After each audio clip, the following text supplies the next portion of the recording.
تمام نظریں supreme court اور حکومت کی طرف لگی ہیں اور حکومت نے ابھی تک نئے چیف جسٹس کا نوٹیفیکیشن جاری نہیں کیا۔ کل 17 دن بچے ہیں۔ 25 اکتوبر کو چیف جسٹس قاضی فائز عیسیٰ ریٹائر ہونے جا رہے ہیں اور اسی دوران شنگھائی کانفرنس بھی ہے جو 15-16 اکتوبر کو ہے، اور کہا جا رہا ہے اب ذرائع سے کہ شاید آئینی ترمیم جو آنی تھی وہ اب شنگھائی کانفرنس کے بعد ہی آئے گی۔ اس کا مطلب یہ ہے کہ جب 25 اکتوبر کو صرف 5-6 دن رہ جائیں گے یا پھر 22 کو اگر یہ آئینی ترمیم اسمبلی میں ٹیبل کی جائے گی جیسے کہ ذرائع سے خبریں آ رہی ہیں، تو پھر اس وقت تک بھی اگر نئے چیف جسٹس کا نوٹیفیکیشن نہ ہوا تو شاید پھر اس کا رد عمل بھی سپریم کورٹ کے اندر سے ہی آئے گا۔ ان تمام شکوک و شبہات کو کلیئر کرنے کے لیے آج ہم نے خصوصی طور پہ دعوت دی ہے ہمارے خاص مہمان رانا احسان افضل جو کہ کوآرڈینیٹر برائے وزیر اعظم شہباز شریف ہیں، اور ان کے ساتھ تشریف فرما ہے Saqib Bashir senior court reporter اور جرنلسٹ۔ ان سے ہم بات کریں گے۔ تو رانا احسان افضل صاحب، کیا ہو رہا ہے؟ ابھی ٹوٹل 17 دن رہ گئے ہیں، بلکہ 10 ورکنگ ڈے رہ گئے ہیں چیف جسٹس قاضی فائز عیسیٰ کے لیے، تو نئے چیف جسٹس کا نوٹیفیکیشن کب آ رہا ہے؟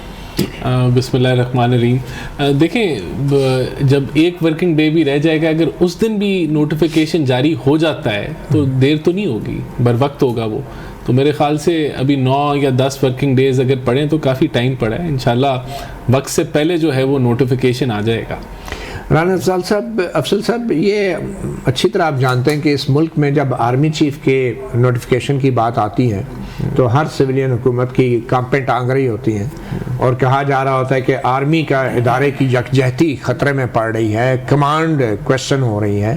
تو یہ ایک آئینی عہدیدار جو ہے، جو چیف جسٹس ہے، تو اس کے نوٹیفیکیشن میں تاخیر سے آئینی ادارے کی یکجہتی خطرے میں نہیں پڑ رہی؟ دیکھیں، ابھی سٹنگ چیف جسٹس ہیں اور ان کے پاس جب تک ان کا ٹینیور ختم نہیں ہوتا وہ بخوبی اپنا کام سر انجام دے رہے ہیں، اور بالکل آپ ٹھیک کہہ رہے ہیں کہ ضرور خلل پیدا ہوگا کہ اگر اس ٹینیور کے ختم ہونے تک جو ہے وہ نوٹیفیکیشن حکومت نہ نکالے، تب تو یہ آپ کا پوائنٹ پھر خلل نہیں ہوگا، پھر تو جو سینئر پیونی جج ہے وہ چیف جسٹس کو حلف دے گا، وہ بالکل اسی طرح آئین کے اندر لکھا ہے، لیکن مذاق تو نہیں ہے۔ پرابلم تو تب بنے گا نا، لیکن اس سے پہلے کوئی پرابلم نہیں ہے، ابھی ٹائم ہے، انشاءاللہ بر وقت نوٹیفیکیشن حکومت اپنی ذمہ داری جو ہے وہ پوری کر دے گی۔ ٹھیک ہے، آرمی چیف کا نوٹیفیکیشن بھی اس طرح 2-3 دن پہلے ہو سکتا ہے اس کی ریٹائرمنٹ سے؟ میرے خیال سے پچھلا جو ہوا تھا اس کے اندر یہی ڈیلے ہی چل رہا تھا کہ لیکن اتنا ڈیلے تو وہ ڈیفینس منسٹری سے نکلا ہی نہیں تھا نوٹیفیکیشن یا کچھ تھا۔ لیکن دیکھیں، بات یہ کہ کوئی ایسی بات نہیں ہے، پرابلم نہیں ہے، کوئی خلل نہیں پیدا ہوگا کام کے اندر سپریم کورٹ کے، یہ ہم انشور کریں گے انشاءاللہ۔ آئینی ترمیم کب تک ٹیبل ہو رہی ہے؟ دیکھیں، آئینی ترمیم تو ٹوٹلی ڈیپینڈنٹ ہے کنسنسس کے اوپر، اور جب حکومت سمجھے گی کہ اس کے پاس 2/3 اکثریت ہے، اور جو کہ اب اگر آپ پاس ہو تو آپ کا یہ پارلیمانی رائٹ ہے کہ آپ آئینی ترمیم جو ہے وہ پیش کریں کنسنسس کے ساتھ، تو تب یہ پیش ہو جائے گی۔ یہ 2/3 اکثریت لوٹوں کو ملا کے ہوگی یا بغیر لوٹوں کے ہوگی؟ نہیں، دیکھیں، یہ تو کنسنسس بیسڈ ہوگی نا۔ اب اس کنسنسس کے اندر کیا پارٹیز کے بیچ کنسنسس ہوگا یا پارٹیز کے بیچ لوٹوں کے ساتھ کنسنسس کیا جائے گا؟ دیکھیں، بات یہ ہے کہ آئین اور قانون کے مطابق ہوگی۔ اچھا، جو آپ کا آئین جس طرح کہتا ہے، قانون جس طرح کہتا ہے، عین اس کے مطابق ہوگی، اور آئینی ہوگی اور قانونی ہوگی، تو وہ میرے خیال سے ود کنسنسس کا مطلب ہے کہ اس میں جماعتوں کا بھی کنسنسس ہوگا اور ممبران کا بھی کنسنسس ہوگا، تو تبھی پاس ہوگی نا، ورنہ تو پاس ہی نہیں ہو سکتی۔ تو یہ جو رائٹ ہے پارلیمنٹ کا، وہ جب پارلیمنٹ ایکسرسائز کرے گی تو انشاءاللہ وہ پاس تو یہ مخصوص نشستوں کے فیصلے کے بعد آپ کو آئینی ترمیم کا خیال کیوں آیا؟ یہ تو ایسی چیز ہے کہ جس پہ مہینوں تحقیق ہوتی ہے، مشاورت ہوتی ہے، تو اس حکومت کو اتنی دیر سے یہ خیال کیوں آیا آئینی ترمیم کا؟ اس پہ تو شہباز شریف حکومت بہت پہلے کام شروع کر سکتی ہے۔ دیکھیں، حکومت کا تو سوال بھی نہیں ہے، کیونکہ حکومت کے پاس سٹینڈ الون تو وہ میجورٹی نہیں ہے۔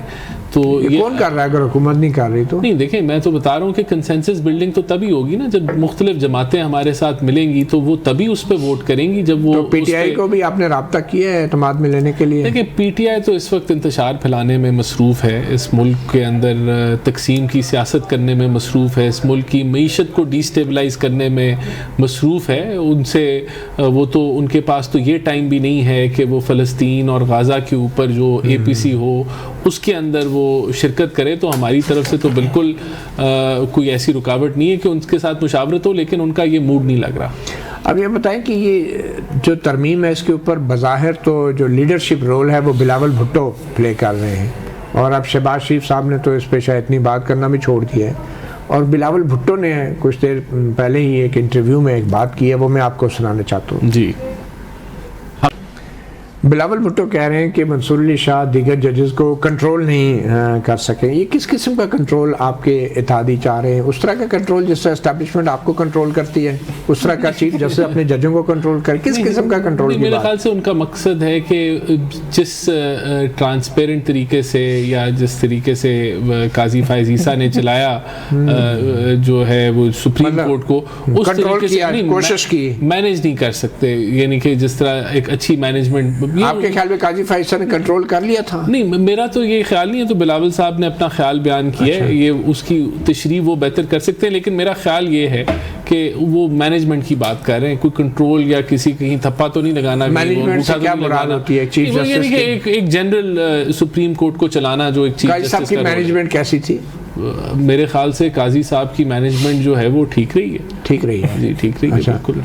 اور اس طرح کی مینجمنٹ چاہ رہے ہیں آپ؟ مطلب مینجمنٹ سے ججوں کو مینیج کرنا ہوتا ہے، کیا ہوتا ہے مینجمنٹ سے؟ مطلب یہ کہ good to see you now اس کے اندر، اور جو اپنی مرضی کی جو جس طریقے سے بینچز بنائے جاتے تھے اور جس طریقے سے وہ جو ہے وہ آپ نے سو موٹوز لیے جاتے تھے، تو وہاں تو بہتری آپ کو نظر آئی ہو. مرضی کے جو بینچز آرڈیننس کے ذریعے اب چیف جسٹس کو اختیار دے دیا گیا بنانے کا، تو وہ آرڈیننس کا مقصد یہی تھا نا کہ مرضی کے بینچز بنانا. آرڈیننس میں تو بہت ساری اور بھی چیزیں تھیں، پر ایک چیز یہ تھی نا کہ چیف جسٹس کی مرضی کا جج ہوگا. اگر یہ بات کریں تو ابھی بھی دیکھیں ہیں تو 3 لوگ ہی ہیں نا. کمیٹی تو ہے، کمیٹی موجود ہے اور کمیٹی نے فیصلہ اکثریت چیف جسٹس کی ہوگی اور ایک نہیں. دیکھیں یہ تو اب اگر چیف جسٹس جو ہے وہ 2 سینئر موسٹ ہیں اور ایک ان کی چوائس سے جو ہے وہ چیف جسٹس کی چوائس سے ہوگا، ان کی مرضی سے ہوگا بالکل. اور وہ ٹاس کریں گے کس کا نام آئے گا. ہو سکتا ہے یہ تو ان کا پروگیٹو ہے، وہ ٹاس کر کے کریں گے، ویسے کسی کا نام ڈال. ثاقب رشید صاحب کیا اطلاعات ہے آپ کی؟ حکومت کس طرف معاملات کو لے کے جا رہی ہے؟ دن بہت تھوڑے رہ گئے ہیں، آئینی ترمیم کا کوئی اتا پتہ نہیں ہے. کیا لگ رہا ہے مولانا فضل الرحمان صاحب کوئی اعلان کریں گے پریس کانفرنس میں آئینی ترمیم کے پیکج کا، یا اب بھی یہ پیکج کا اعلان حکومت کی طرف سے ہی ہوگا؟ اب لگ تو یہی رہا ہے کہ مولانا کو جس طرح آن بورڈ لیا جا رہا ہے کہ وہ بھی اپنا جو مسودہ ہے شاید اس حوالے سے بتائیں، اور انہوں نے یہ بھی کہا تھا کہ پی ٹی آئی کو بھی وہ آن بورڈ لیں گے. اور دوسری جانب جو چیف جسٹس کے نوٹیفیکیشن کی بات ہے تو یہی حکومت تھی، یہی شہباز شریف صاحب وزیر اعظم تھے، تو 84 ڈیز پہلے قاضی فائز عیسیٰ صاحب کا نوٹیفیکیشن کر دیا گیا تھا. تو وہاں اب کیا اس کے پیچھے جلدی تھی، وجہ تھی؟ انہوں نے حلف تو 16 سپٹمبر کو ہی اٹھانا تھا نا، تو وہی اٹھایا. تو آج 10 دن رہ گئے ہیں اور 10 دن میں نوٹیفیکیشن نہیں ہوا. ورکنگ ڈیز 10 ہے. جی ورکنگ ڈیز ہیں.